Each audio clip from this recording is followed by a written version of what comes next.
वहीं निर्भया के वालिद ने भी चारों गुनहगारों के फांसी पर लटकाए जाने पर खुशी का इजहार किया। उन्होंने कहा कि भले ही निर्भया के गुनहगारों को फांसी हो गई है, लेकिन लड़ाई तो अब शुरू हुई है ताकि आगे किसी के साथ ऐसा न हो।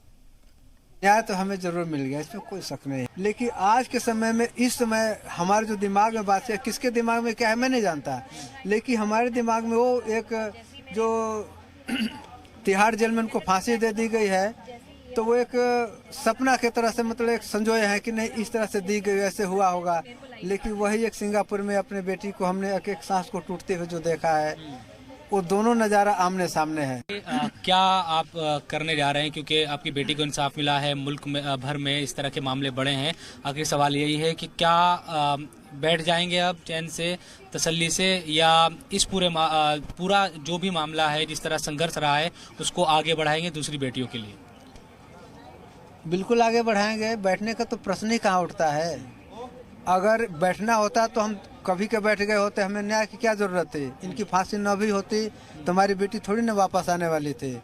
लेकिन हमारी लड़ाई ही समाज के लिए है, समाज की महिलाओं के लिए है कि किसी हमारे तरह से हमारी बेटी के साथ जो हुआ किसी और बेटी के साथ ना हो। तो आज हम जहाँ भी जाते हैं, एक बेटी हमने कहा कि हजारों बेटियाँ मेरे को मिलती हैं। शुक्रिया बात करने के लिए। तो निर्भया के पिता जो कह रहे हैं कि बैठने का वक्त नहीं है, बेटियों के इंसाफ के लिए उनकी लड़ाई जारी रहेगी। कैमरामैन अनुज के साथ जी मीडिया के लिए दिल्ली से मैं शोएब रजा।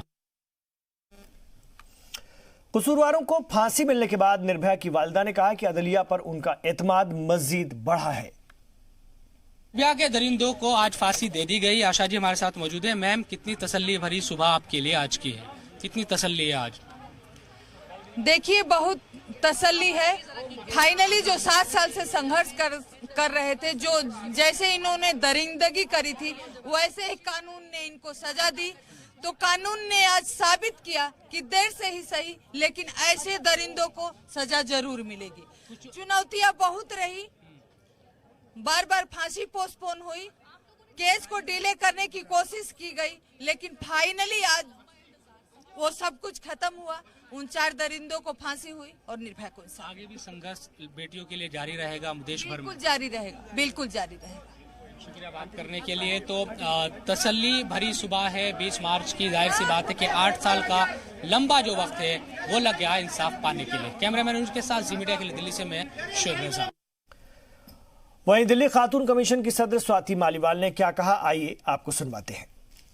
आज इस देश के लिए एक बहुत ही ऐतिहासिक दिन है।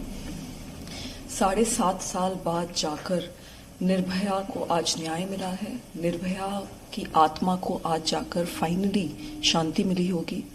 और मुझे लगता है कि पूरे देश के जितने भी रेपिस्ट हैं, उनको आज एक बहुत कड़ा संदेश दिया है इस देश ने कि चाहे कुछ भी हो जाए, अगर रेप करोगे तो फांसी की सजा तो होगी ही होगी।